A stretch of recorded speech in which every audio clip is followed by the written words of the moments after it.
नमस्कार दोस्तों, आज के वीडियो में आप सभी का स्वागत है। आज जो हम टॉपिक डिस्कस करने वाले हैं वो है bellman Ford algorithm. Bellman Ford algorithm क्या है? ये single source shortest path find out करने के लिए होता है। हमने इससे पहले भी एक डिस्कशन किया था डिजास्टर एल्गोरिथम का, वो भी सिंगल सोर्स शॉर्टेस्ट पाथ के लिए है।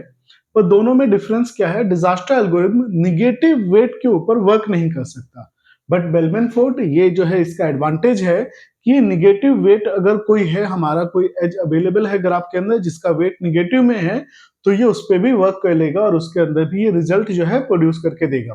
तो अब इसको एक एग्जांपल के थ्रू सोल्व करते हैं, फिर इसके बाद में देखते हैं कैसे वर्क करता है। अब इस एग्जांपल के साथ में हम समझते हैं बेलमैन फोर्ड एल्गोरिथम कैसे वर्क करता है। तो यहाँ पे अगर हम देखें, डिजास्टर एल्गोरिथम में हमेशा सारे जितने भी एजेस होंगे वो सब पॉजिटिव होते थे, बट यहाँ पे एक एज जो है हमारा डी से बी पे जा रहा है और ये जो है हमारा निगेटिव एज है। तो डिजास्टर एल्गोरिथम इसको अच्छे से सोल्व नहीं कर पाएगा, वो करेक्ट रिजल्ट नहीं देगा। तो इसलिए हम बेलमैन फोर्ड एल्गोरिथम यूज करेंगे हम जहां पे भी निगेटिव वेट होता है। तो इसके अंदर हम कैसे इसको यूज करेंगे? सेम जैसे हमारा डिजास्टर का रिलैक्सेशन का फॉर्मूला था, सेम वही फॉर्मूला यहाँ पे वर्क करेगा। That is distance of u. If distance of u plus cost of u to v is less than distance of v. अगर डिस्टेंस ऑफ यू और cost of u to v, इसका मतलब है मान लीजिए मैं ए पॉइंट पे हूं और ये बी पॉइंट है, तो यहाँ पे जो इसको मैंने यू मान लिया और इसको मैंने मान लिया वी। तो इनिशियली ए से ए का डिस्टेंस तो हो गया, that is 0, and cost of u to v ये हो गया हमारा 2। और यहां पे अगर मैं शुरू में चूंकि मान के चलता हूं कि ये इनफाइनाइट है, तो ए से बी का जो डिस्टेंस होगा वो मुझे फाइंड आउट करना है। तो अगर ये लेस देन है डिस्टेंस ऑफ वी से, जो कि इनफाइनाइट है, तो क्या हो जाएगा? इसको मैं अपडेट कर दूंगा, ये हो जाएगा 2 इज लेस देन इनफाइनाइट और ये हो गया मेरा true.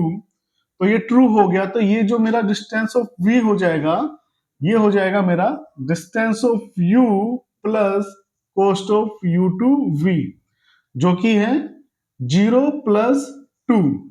Distance of u is 0 and cost of u to v, u से वी जाने का जो कॉस्ट है वो है 2। तो ये दोनों ऐड करके जो 2 है ये डिस्टेंस ऑफ वी हो जाएगा। दैट मीन्स कि इसको मैं अपडेट कर दूंगा 2 से, और ये इसी तरह से रिलैक्सेशन होता रहेगा।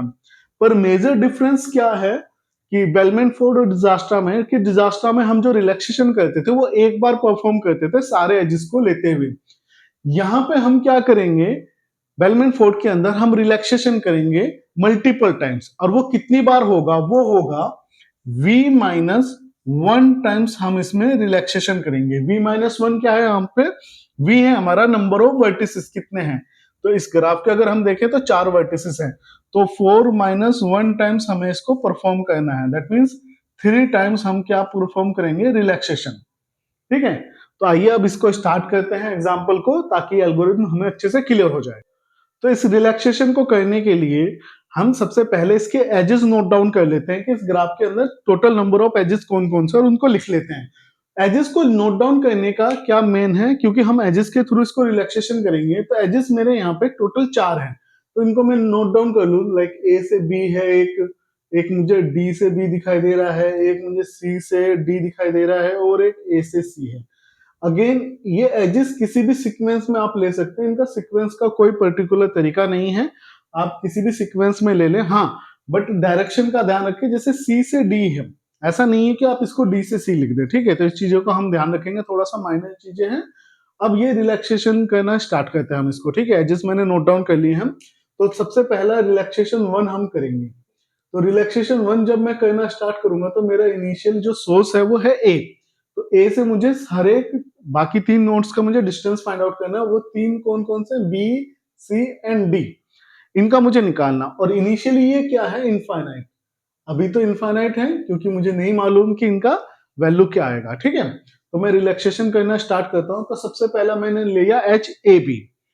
जो सीक्वेंस मैंने एक बार लिख लिया, वही हर एक रिलैक्सेशन में उसी सीक्वेंस को मैं फॉलो करता हुआ चलूंगा। तो यहाँ पे सबसे पहला है ए बी। तो ए से बी का मुझे फाइंड आउट करना है, जैसे मैंने अभी करके दिखाया था आपको। 0 प्लस 2 इज 2, और जो कि इनफाइनाइट से लेस देन है, तो यहाँ पे क्या हो जाएगा? अपडेट 2 हो जाएगा। तो ए से बी का मैंने फाइंड आउट कर लिया है, और बी का मुझे क्या आया है? वैल्यू 2। इसके बाद अब है डी से बी, और चूंकि डी का मुझे वैल्यू नहीं पता कि डिस्टेंस कितना है, तो ये मैंने इनफाइनाइट मान के चला हूं अभी स्टार्टिंग में। अगेन डी से बी का मुझे फाइंड आउट करना है, तो इनफाइनाइट प्लस ये जो एज है पर ये है निगेटिव, तो infinite minus negative is less then 2, तो ये इस तरह से infinite minus 6 is less then 2, और ये हो गया मेरा फोल्स। तो जब ये फोल्स है तो इसका मतलब ये यहाँ पे सही काम नहीं करेगा, दैट मीन्स कि ये वैल्यू अपडेट नहीं होगी, जो कि डिस्टेंस ऑफ बी अपडेट नहीं होगा, तो इसको 2 को एज इट इज रहने देंगे हम। तो बी की वैल्यू 2 ही रही जो कि मिनिमम है। इसके बाद है नेक्स्ट एज है सी से डी। सी से डी, अगेन सी से डी, तो infinite plus 4 is less than infinite. Again ये स्टेटमेंट फिर से गलत है, ये फॉल्स है, तो यहां पे भी मैं कोई भी अपडेट नहीं करूंगा, इसको इनफाइनाइट ही रहने दूंगा। तो डी का वैल्यू भी मेरा क्या आया, इनफाइनाइट।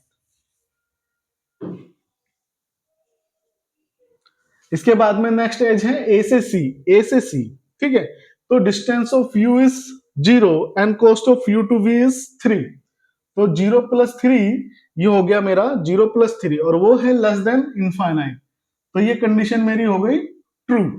इसका मतलब है 3 लेस देन है इनफाइनाइट, तो मैं यहाँ पे क्या अपडेट कर दूंगा, सी के वैल्यू को इनफाइनाइट कर दूंगा, जो कि इनफाइनाइट था इसको मैं अब क्या कर दूंगा 3, ठीक है। तो ये मेरा सी का वैल्यू हो गया 3, और ये फर्स्ट रिलैक्सेशन के सारे एजेस मैंने फाइंड आउट कर लिए हैं। अब मैं रिलैक्सेशन 2 को फॉलो करूंगा। अब रिलैक्सेशन 2 करने के लिए अगेन सेम, जो प्रीवियस वैल्यू उसको मैं नोट डाउन कर लेता हूं, तो बी सी डी का मुझे फाइंड आउट करना है। जो प्रीवियस वैल्यू मुझे यहां से मिला है वो है 2, 3 एंड इनफाइनाइट, ठीक है। अब फिर से मैं एजेस वन बाय वन इसको कंसिडर करूंगा। तो सबसे पहला है A B. Again A B क्या है, 0 प्लस 2 इज लेस देन 2, नहीं, रॉन्ग है, तो ये 2 का 2 अपडेट रहेगा, जू का 2 रहेगा, बी की वैल्यू 2 रहेगी। Next one is dB. db is infinite minus 6 is less than 2, infinite minus 6 is not less than 2, ये false है, तो यहाँ पे मैं इसको 2 को एज इट इज रहने दूंगा, कोई भी अपडेट नहीं करूंगा। Next one is cd। cd 3 plus 4 is 7, 3 plus 4 is less than infinite, इसको चेक करते हैं, 7 is less than infinite, तो ये हो गया मेरा ट्रू, तो इसका मतलब है ये 7 अपडेट हो जाएगा यहाँ पे, तो डी का वैल्यू अब क्या आया 7, ये मैं यहाँ पे अपडेट कर देता हूँ। इसके बाद में नेक्स्ट वन इज मेरा ए से सी। ए से सी वही 0 प्लस 3 इज 3, तो यहाँ पे ये 3 रहेगा, तो ये रिलैक्सेशन 2 होने के बाद में मेरे को जो वैल्यू मिला है 2, 3 एंड 7 ये फाइंड आउट हुआ है। अब रिलैक्सेशन 3 करूंगा मैं। थर्ड रिलैक्सेशन के अंदर सेम चीजें होंगी परफॉर्म, बी सी डी को मुझे फाइंड आउट करना है। तो अगेन मैं प्रीवियस जो वैल्यू है 2, 3, 7 इसको मैंने नोट डाउन कर लिया है। अब फिर से मैं एजेस को लेना शुरू करूंगा। तो ए से बी का मेरा वैल्यू क्या है, ए से बी का 0 प्लस 2 ये 2 ही रहेगा। डी से बी 7 माइनस 6, 7 माइनस 6 क्या हो गया 1, तो 7 माइनस 6 इज लेस देन 2, तो यहाँ पे 1 इज लेस देन 2, ये हो गया ट्रू। और जब ये अपडेट ट्रू हो गया तो इसका मतलब क्या है, यहाँ पे वैल्यू आ जाएगी 1, क्योंकि ये कम है इधर से, तो बी की वैल्यू मेरा क्या आ गया 1। Next one is C D. C D 3 plus 4 is 7, ये 7 ही रहेगा डी का value. And then A C, A C 0 plus 3 is 3, तो ये भी 3 रहेगा सी का वैल्यू। तो थर्ड रिलैक्सेशन के बाद में जो मुझे वैल्यू प्राप्त हुई है वो इस तरह से है, B1, C3 एंड D7। इसका मतलब क्या है कि जो मेरा वैल्यू मुझे मिला है वो इस तरह से है कि A से B का डिस्टेंस जो होगा वो होगा 1, एंड A से C का डिस्टेंस होगा 3, और A से D का डिस्टेंस जो होगा वो होगा 7। ये मेरा रिजल्ट निकल के आया है आफ्टर थर्ड रिलैक्सेशन, और मुझे 3 ही रिलैक्सेशन करने हैं यहाँ पे V-1 टाइम तक, ठीक है। बट इसमें अभी कहानी ये पूरी नहीं हुई है, कहानी अधूरी है। कहानी में ट्विस्ट क्या है कि हमें फाइंड आउट करना होता है निगेटिव वेट साइकिल। अब ये क्या है निगेटिव वेट साइकिल का, अगर हम एक एग्जांपल समझे तो यहाँ पे मेरे पास में एक ग्राफ है, फॉर एग्जांपल ये ए है, ये बी पॉइंट है, ये सी है और ये डी है। अब यहाँ पे क्या होगा, मान लीजिए इसका वेट मैंने रखा 2 है, इसका वेट मैंने रखा 1 और इसका वेट मैंने रखा 3, बट यहां पे एक निगेटिव है, ये है -6, ठीक। नॉर्मल सा ग्राफ है, कोई बड़ा इशू नहीं है। बट इसमें क्या होता है कि नॉर्मल इस ग्राफ में और इस ग्राफ में फर्क क्या है कि मान लीजिए अगर मैं बी पॉइंट से स्टार्ट करता हूं, सी पे पहुंचता हूं और वापस सी पे आता हूं, तो इसका जो सम होता है वो -5 आएगा। अगर ऐसा कहीं पे होता है कि आप किसी पॉइंट से स्टार्ट करते हैं और वापस घूम के किसी निगेटिव एज के थ्रू उसी पॉइंट पे आ जाते हैं और उसका जो सम है वो निगेटिव आता है, तो इसका मतलब है यहाँ पे एक निगेटिव वेट साइकिल है। अगर यहाँ पे निगेटिव वेट साइकिल है तो बेलमैन फोर्ड इसका रिजल्ट प्रोड्यूस नहीं कर सकता। रिजल्ट प्रोड्यूस नहीं कर सकता का मतलब है कि ये फॉल्स रिजल्ट देगा। फॉल्स रिजल्ट क्यों देगा? क्योंकि ये वैल्यू इस निगेटिव वेट साइकिल की वजह से ये वैल्यू हमेशा रिड्यूस होती रहेगी। जितना रिलैक्सेशन हम करते जाएंगे ये वैल्यू कम होता रहेगा निगेटिव की वजह से। और उस बार उससे क्या होगा कि हमारा हर बार अलग अलग रिजल्ट आएगा और हर जितनी बार भी हम करेंगे वो कम ही होता चला जाएगा। तो ये प्रॉपर रिजल्ट प्रोड्यूस नहीं कर सकता। तो इसको हम कैसे चेक करेंगे? क्योंकि ये तो छोटा सा ग्राफ था कि आपने आंखों से देख के बता दिया कि यहाँ पे निगेटिव वेट साइकिल है। इसको भी हम एग्जाम्पल को अभी करने वाले हैं, बट इसको हम पता कैसे करेंगे? उसको पता करने का सबसे आसान तरीका है v-1 प्लस 1 टाइम्स हम इसको परफॉर्म करेंगे। +1 का मतलब है कि इसमें एक बार और रिलैक्सेशन करूंगा। तो हम सबसे पहले एक बार और रिलैक्सेशन करते हैं, दैट मीन्स कि R4 हम फाइंड आउट करते हैं। ये R4 हम किस लिए फाइंड आउट करते हैं? हम ये पता करना चाह रहे हैं क्या R3 इक्वल है R4 के। अगर ये स्टेटमेंट ट्रू रिजल्ट देगा तो बेलमैन फोर्ड रिजल्ट प्रोड्यूस कर सकता है, जो ये रिजल्ट है वो आपको रिटर्न हो जाएगा। अगर ये फॉल्स होता है, दैट मीन्स R3 और R4 इक्वल नहीं है, तो एक फॉल्स रिजल्ट आ जाएगा और ये कहा जाएगा कि बेलमैन फोर्ड इसको रिजल्ट प्रोड्यूस नहीं कर सकता या अनेबल है रिजल्ट बताने के लिए, क्योंकि यहाँ पे निगेटिव वेट साइकिल अवेलेबल है। तो इसको हम देख लेते हैं इस वाले ग्राफ में भी क्या ये निगेटिव वेट साइकिल है या नहीं है इसमें। तो अगेन रिलैक्सेशन 4 हम परफॉर्म करेंगे। प्रीवियस रिजल्ट जो हमें मिला है 1, 3 एंड 7 हमें मिला हुआ है, ठीक है। अब इसके अंदर फिर से अगर हम चेक करें तो यहाँ पे हमारा एजेस वही है ए बी 0 + 2 इज 2 और 2 1 से छोटा नहीं होता, तो यहाँ पे मैं कोई भी अपडेट नहीं करूंगा, तो बी की वैल्यू मेरी 1 ही रहेगी। देन डीबी इज 7 - 6, अगेन 7 - 6 1 है, तो ये अपडेट नहीं होगा, ये एज इट इज 1 रहेगा। CD 3 + 4 इज 7 और ये एज इट इज 7 रहेगा, यहाँ पे कोई अपडेट नहीं होगा। तो इसका मतलब है डी का वैल्यू 7 आ गया। Next one is AC 0 + 3 is 3, यहाँ पे भी कोई अपडेट नहीं करूंगा, तो यहाँ पे सेम 3 आ गया। इसका मतलब है कहने का कि R3 जो है इक्वल है R4 के, और इसका मतलब है कि जो ये रिजल्ट है मेरा वो फाइनल आंसर आएगा डिस्टेंस का। ये कहां से? सोर्स मेरा ए है, तो single source to shortest path हमने निकाल लिया है with the help of Bellman Ford algorithm. अब इसमें हम एक एग्जांपल ये वाला ले लेते हैं जिसमें हमारा निगेटिव वेट साइकिल है, तो इससे रिजल्ट में क्या फर्क पड़ रहा है उसको चेक करते हैं। तो अब इस एग्जांपल को ले लेते हैं हम। सबसे पहले यहाँ पे जो है निगेटिव वेट साइकिल है और हमें इसको फाइंड आउट करना है कि ये निगेटिव वेट साइकिल है भी या नहीं है, या फिर हम शायद क्या पता गलत देख रहे हो। तो इसके लिए सेम उसी तरह से हम बेलमैन फोर्ड एल्गोरिथम को फॉलो करेंगे। अगेन एजेस नोट डाउन कर लेते हैं। ए से बी एक एज है, सी से डी एक एज दिखाई दे रहा है मुझे, और बी से सी भी एक एज है, और सी से बी एक एज है। ये टोटल 4 एजेस इसके अंदर भी अवेलेबल हैं। तो अब इसको फाइंड आउट कर लेते हैं, इसका कैसे रिजल्ट आएगा। अगेन रिलैक्सेशन हम निकालेंगे, तो सबसे पहले रिलैक्सेशन 1 हम निकालते हैं, ठीक है। तो इसके अंदर हमारा सेम सोर्स ए है और बी सी डी का मुझे डिस्टेंस फाइंड आउट करना है, और इनिशियली मैंने इनको इनफाइनाइट लेके चला हूं, ठीक है। अब जैसे हम इसको स्टार्ट करेंगे तो सबसे पहला एज है ए से बी, तो ए से बी को हम सोल्व कर लेते हैं। 0 + 2 इज 2 और यहाँ पे क्या है? इनफाइनाइट, तो 2 इनफाइनाइट से छोटा होता है, तो इसको मैं अपडेट कर दूंगा, तो बी की वैल्यू मेरे क्या आ जाएगी? 2। Next one is C D. C का है initially infinite, infinite + 3 is not less than infinite, तो इसको मैं अपडेट नहीं करूंगा, इसको डी को सेम इनफाइनाइट रहने दूंगा। नेक्स्ट वन इज बीसी क्या है? ये वाला 2 + 1 is 3, 3 is less than infinite, तो ये अपडेट हो जाएगा, ये हो गया 3, तो सी मेरा हो गया 3।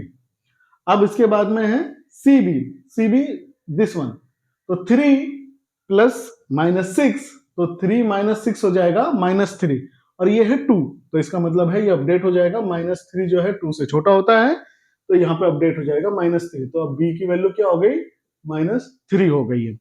तो ये पहला रिलैक्सेशन करके मुझे जो वैल्यू मिला है वो ये है, इसको मैं नोट डाउन कर लेता हूँ सबसे पहले तो। अब R2 या रिलैक्सेशन 2 मुझे फाइंड आउट करना है। सोर्स मेरा ए है B C D का, और जो प्रीवियस मुझे रिजल्ट मिला है -3 3 एंड इनफाइनाइट मिला हुआ है। अब सेम अगेन सेम एज इसको फाइंड आउट कर लेते हैं। A B 0 + 2 is not less than -3, क्योंकि ये ऑलरेडी पहले से मिनिमम है, तो इसको मैं अपडेट नहीं करूंगा, इसको एज इट इज छोड़ दूंगा। Next one is C D, C D है 3, 3 + 3 इज 6, और ये इनफाइनाइट से छोटा होता है, तो डी मेरा अपडेट हो जाएगा 6 के साथ में, ठीक है। इसके बाद है बीसी, बीसी हो गया -3 + 1, तो ये हो गया -2, और ये है 3, तो ये अपडेट हो जाएगा, -2 छोटा होता है, तो अगेन सी का वैल्यू आ गया -2।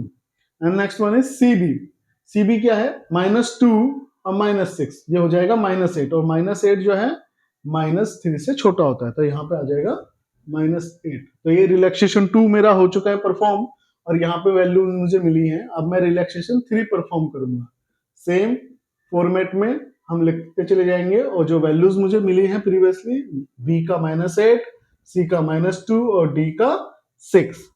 अब फिर से हम परफॉर्म करेंगे इसको, एल्गोरिथम को। अगेन रिलैक्सेशन 3 में हम करेंगे ए बी, ए बी 0 + 2 -8 है, पहले से छोटा है, 2 बड़ा होता है, इसको हम कुछ नहीं छेड़ेंगे। सी डी -2 + 3, ये हो गया +1, और +1 6 से छोटा होता है, तो इसको मैं अपडेट कर दूंगा यहाँ पे आ जाएगा 1, तो डी की वैल्यू हो गई मेरी 1, ठीक है। And then B C, B C -8 + 1 -7, और -7 -2 से छोटा होता है, तो यहाँ पे अपडेट हो जाएगा सी का वैल्यू -7। इसके बाद में सीबी, सीबी -7 -6 इज -13, और वो -8 से छोटा होता है, तो -13 यहाँ पे अपडेट हो जाएगा, तो बी का वैल्यू आया -13। तो रिलैक्सेशन 3 करके मुझे ये रिजल्ट मिला है। अब देखिए अगेन हम इसको कब तक परफॉर्म करते हैं, v-1 टाइम्स हम इसको परफॉर्म करते हैं। तो v-1 टाइम्स परफॉर्म हो चुका है, क्योंकि यहाँ पे 4 वर्टिस हैं, और तो 4 - 1 इज 3, तो 3 टाइम्स तो ये परफॉर्म हो चुका है ऑलरेडी। अब ये तो हमने देख लिया, बट अगर हमें फिर से वो देखना हो कि निगेटिव वेट साइकिल है या नहीं है, तो +1 टाइम्स और परफॉर्म करेंगे। तो +1 टाइम्स हम इसको परफॉर्म करते हैं, तो अगेन R4 में परफॉर्म करूंगा, तो सेम ए से बी सी डी का डिस्टेंस निकालना है, जो प्रीवियस मुझे मिला है -13 -7 एंड 1 मुझे मिला हुआ है, ठीक है। अब इसको परफॉर्म करते हैं, same edge A B 0 + 2 is 2, और यहाँ पे -13 है, मैं नहीं छेड़ूंगा इसको कुछ भी। Then C D -7 and 3 is -4, और यहाँ पे 1 है, तो ये हो जाएगा -4, तो डी का वैल्यू आया -4। Then next one is BC, BC is -13 + 1 is -12, तो यहाँ पे अपडेट हो जाएगा, और ये हो जाएगा -12, तो सी का वैल्यू आया -12।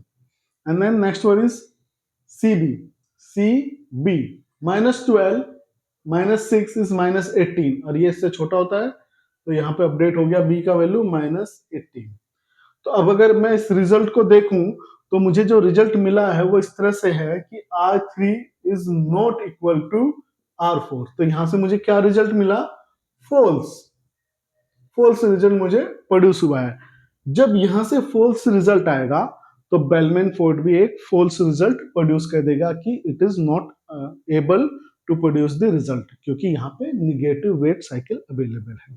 तो ये हमने अपना प्रूफ कर दिया कि निगेटिव वेट साइकिल हम कैसे चेक करते हैं। R3 और R4 दोनों इक्वल होने चाहिए थे, बट ये दोनों इक्वल नहीं आए हैं, और इसका मेन रीजन क्या है, ये एच जो है यहाँ पे C से B जा रहा है -6 की वजह से। और ये हर बार जब भी आप रिलैक्सेशन करेंगे, आप देख रहे हैं हर बार जो है वैल्यूज को चेंज कर दे रहा है, रिलैक्सेशन की वजह से वैल्यूज चेंज होती जा रही है, और ये निगेटिव निगेटिव निगेटिव होता चला जाएगा। तो वैल्यू मतलब निगेटिव नहीं है, मेन कॉन्सेप्ट ये है कि वैल्यूज चेंज हो रही हैं, ठीक। तो अगर ऐसा कुछ है, तो बेलमैन फोर्ड, ये हम कह सकते हैं बेलमैन फोर्ड का ये डिसएडवांटेज है कि वो निगेटिव वेट साइकिल का रिजल्ट प्रोड्यूस नहीं कर सकता। तो ये तो हमारा एल्गोरिथम हो गया, जिसको हमने अच्छे से समझाने की कोशिश करी है। अब नेक्स्ट पॉइंट आता है टाइम कॉम्प्लेक्सिटी। अगर इस एल्गोरिथम को हम देखें, तो इसका टाइम कॉम्प्लेक्सिटी हम कैसे निकालेंगे?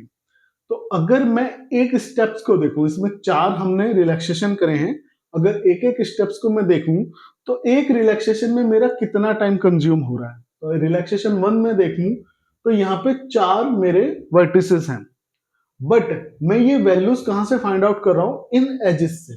दैट मीन्स कि नंबर ऑफ एजेस कितने हैं उस पर डिपेंड हो रहा है कि मेरा टाइम कितना कंज्यूम होगा। तो ये जितने एजेस होंगे उतने बार मुझे रिलैक्सेशन करना पड़ेगा। तो इसका मतलब है कि एक स्टेप में जो मेरा टाइम कॉम्प्लेक्सिटी होगा वो कुछ इस तरह से होगा, बिग ऑफ या ऑर्डर ऑफ ई। ई का मतलब है नंबर ऑफ एजेस। सेम यहां पे भी इतना ही परफॉर्म होगा और सेम यहां पे भी इतना ही परफॉर्म होगा। दैट मीन्स कि ये जो है होगा v-1 टाइम्स, तो ये चल रहा है और हर बार में कितना परफॉर्म हो रहा है? बिग ऑफ ई। तो टोटल अगर मैं इसको काउंट करूं तो इसका हो जाएगा v डॉट या v multiply e, order of v dot E. इसका टाइम कॉम्प्लेक्सिटी आएगा। बट ये हुआ इन 3 स्टेप्स के मैंने फाइंड आउट करा है। इसके साथ में ही पैरेलल में एक काम हो चलेगा, ये वाला भी। ठीक है, तो इसका भी same big of E time complexity आएगा। तो इसको मैं कह सकता हूं या तो प्लस का साइन लगा लूं या और का साइन लगा के कि ये मेरे पास में दो चीजें हो रही हैं। ठीक है, तो यहां पे अगर देखा जाए, अगर कोई सीक्वेंस में वर्क चलता है तो स्टार्टिंग के हमारे एसिम्प्टोटिक नोटेशन की वीडियोस है, उसको आप देख सकते हैं, डिस्क्रिप्शन पे अवेलेबल है वो वीडियोस का लिंक। आप वहां जाके देख सकते हैं कि अगर कोई भी सीक्वेंस में वर्क चल रहा है तो उन दो सीक्वेंस में से जो भी टास्क बड़ा है या जिसका टाइम कॉम्प्लेक्सिटी बड़ा होगा उसको मैं कंसिडर करूंगा। तो इन दोनों में से अगर जो बड़ा है वो देखते हैं ये वाला है, तो इसका टोटल जो टाइम कॉम्प्लेक्सिटी आएगा big of v dot E, इसका क्या आ जाएगा? Time complexity. अब बात आती है इसका स्पेस कॉम्प्लेक्सिटी, स्पेस कितना कंज्यूम करेगा। तो अगर इसमें ग्राफ को देखूं तो यहाँ पे total number of 4 vertices available हैं और यहाँ पे जो मुझे डेटा अपडेट करना पड़ रहा है बार बार रिपीटेशन में, वो मुझे सिर्फ इन वर्टिसेस का ही डेटा अपलोड हो रहा है। इनका ही लिए ही मुझे मेमोरी स्पेस चाहिए होता है और बाकी एजेस के लिए मुझे कोई मेमोरी स्पेस नहीं चाहिए। तो अगर मैं इसको देखूं तो जो स्पेस कॉम्प्लेक्सिटी होगा वो मेरा होगा बिग ऑफ v, जो कि मेरा स्पेस कितना रिक्वायर्ड है, कितना मेमोरी लोकेशन मुझे चाहिए होगा, तो वो सिर्फ ये वही है नंबर ऑफ वर्टिसेस। जो वर्टिस है मेरे उनको स्टोर करने के लिए मेरा मेमोरी कंज्यूम होगा, वही मुझे यहाँ पे चाहिए। तो स्पेस कॉम्प्लेक्सिटी आएगा इसका ऑर्डर ऑफ v। तो आई होप आप लोगों को ये वीडियो अच्छे से समझ में आ गया होगा, बेलमैन फोर्ड कैसे काम करता है, इसमें नेगेटिव वेट साइकिल को कैसे हम करते हैं, रिलैक्सेशन कैसे फाइंड आउट करते हैं, ये सारी चीजें हमने अच्छे से समझाने की कोशिश करी है। आई होप आप लोगों को समझ में आया होगा। अगर कोई डाउट है, कोई कंफ्यूजन है तो आप कमेंट सेक्शन में लिख सकते हैं, मैं उसको रिजोल्व करने की कोशिश करूंगा। आज का वीडियो देखने के लिए बहुत बहुत धन्यवाद। Please like share subscribe my channel. Thank you.